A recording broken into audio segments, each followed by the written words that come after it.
All those in favor say aye. Aye. All opposed, nay. The motion carries. At City Hall, all five members of the city's Board of Estimates voted yes to the $6.4 million civil settlement in the Freddie Gray case. Two people, both city business owners, filed letters of protest saying the money should instead replace lost business since the riots, but they were not present to be heard. All of us realize that money cannot, will not, it's no possibility to bring back a loved one. But I hope that this settlement will bring at least a measure of closure for the family.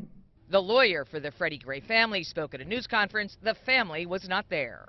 Every time something in this case comes up, it just opens the sore that it's trying to heal. That's why they're not here today. They want to grieve in peace. The city repeatedly stressed there is no connection between the civil and criminal cases and no admission of wrongdoing in the civil settlement.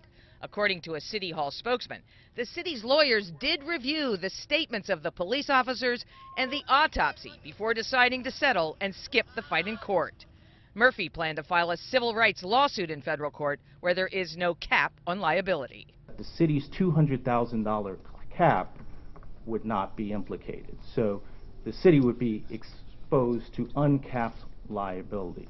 The settlement's timing raised questions just before a crucial change of venue hearing. Both the city and the Gray family, in addition to wanting to resolve this case fairly on the merits, had a vital interest in preventing any violence, and we hope we've done that. The city's lawyer dismissed the notion the Gray settlement sets a new precedent.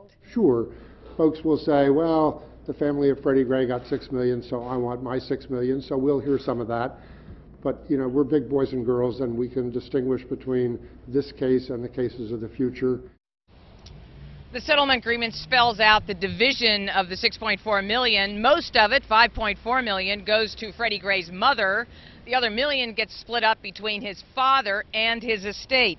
Also, as part of the settlement, Mayor Stephanie Rawlings Blake has agreed to put police body cameras on officers in the Western District starting in October. That was a pilot project for police body cameras the city was already planning to do, but it will go forward next month. Reporting live tonight from City Hall, I'm Jane Miller, WBAL TV 11 News.